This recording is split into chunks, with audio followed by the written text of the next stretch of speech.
Memang kemarin ada pertemuan di Bandung. Saya mengucapkan terima kasih juga kepada pihak Rizky dan siapa Putri ya, sudah dengan baik menghadiri undangan kita. Dan pertemuan kemarin mungkin kedua belah pihak juga sudah menurunkan egonya masing-masing, karena hasilnya juga sudah ada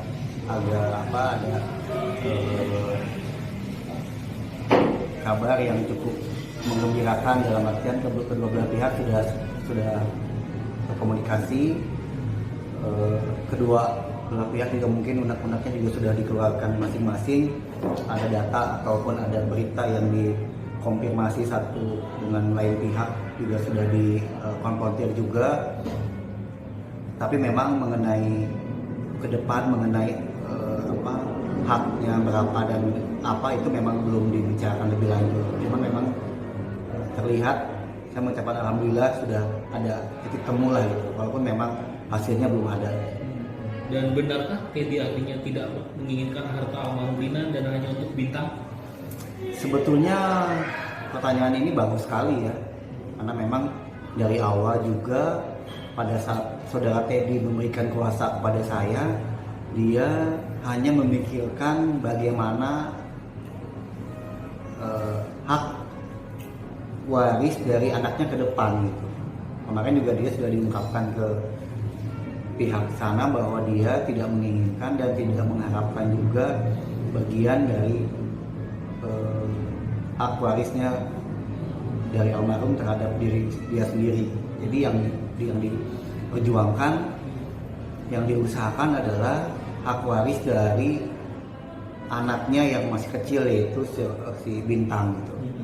Dan di saat itu juga Teddy sudah mengungkapkan kalau toh memang Bintang mendapatkan, ini perlu dicatat juga ya supaya masyarakat juga tahu bahwa Teddy itu tidak jahat seperti yang dia ada di otak kalian semua, bahwa kalau memang nanti Bintang ini mendapatkan sesuatu, misalnya mendapatkan rumah atau mendapatkan mobil, dan misalnya saudara Teddy meninggal, Teddy berpesan bahwa rawat anak saya, dan otomatis apa yang menjadi peninggalan ibunya dalam penguasaan pihak sana kembali.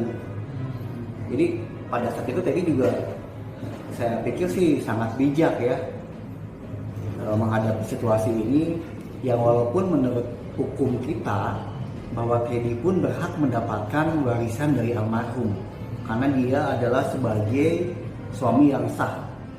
Saya sudah jelaskan juga ke saudara Teddy bahwa saya bilang, Kang Teddy, apakah Anda sudah yakin mau melepaskan hak Anda sebagai pewaris dari almarhum istri Anda?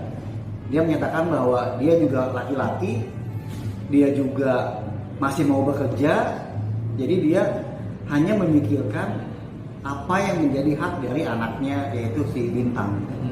Saya salut juga lah Teddy juga, bahwa saya pikir wah ternyata dalam keterbatasan dia mempunyai hati yang luas sebesar samudra ya, daripada nanti misalnya ada orang kaya tapi hatinya sebesar kali kan ada juga. Saya Teddy sih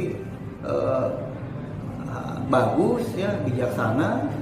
Dia tidak mengejar sesuatu yang nanti mungkin akan menjadi ribut, semua hubungan adik kakak akan menjadi ribut, terus dia juga dengan pihak sana akan menjadi keributan. Ya dia tidak seperti itu ternyata. Saya kaget juga gitu. Walaupun saya sudah jelaskan, kalau bicara hukum sih kita bicara hukum ya. Ini pembelajaran juga kepada masyarakat Indonesia bahwa kalau memang saudara ada seseorang yang meninggal dan ada harta warisan, ya, ada harta warisan, itu gampang, itu tinggal dibuka saja pewarisnya siapa gitu, kan simpel sebetulnya. Ada istri yang meninggal, ya, otomatis yang menjadi ahli waris adalah suami dan anak. Ada suami yang meninggal, otomatis secara hukum yang menjadi pewaris adalah istri dengan anak-anak gitu. Itu tidak bisa dihilangkan, tidak bisa diakali. Kalau terlepas dari itu harta warisannya dari A, dari B, dari Gonogini, harta bawaan itu nggak ada hubungannya. Kebetulan saya belajar hukum waris juga, karena saya dulu juga mengambil sekolah kementerian, jadi saya paham betul soal pembagian harta waris ini. Dan mungkin juga satu hal yang menjadi pembelajaran saya dalam kasus ini, bahwa kita juga sebagai lawyer tidak bisa menuruti apa kemauan dari klien. Kalau kita menuruti semua kemauan klien, wah bubar hukum kita ini. Makanya klien menunjuk kita sebagai sebagai penasihat hukum. Klien itu perlu pemahaman ini hukumnya seperti apa, undang-undangnya seperti apa yang mengatur. Jadi kalau misalnya saya ada klien, saya tahu hukumnya, terus kliennya memang tidak menuruti apa yang saya berikan pendapat, saya lebih baik putus saja kliennya. Saya bukan tipe lawyer yang bisa diatur sama klien. Jadi kalau memang ada klien yang memberikan pendapat dan kemauan semau dia, sementara saya sebagai seorang lawyer yang mengetahui hukumnya, saya mending tidak usah menyiksa sebagai kuasa hukum. Jadi ini pembelajaran juga, kalau memang ada klien, ya berikanlah pemahaman hukumnya, jangan takut Anda diputus kuasa oleh klien.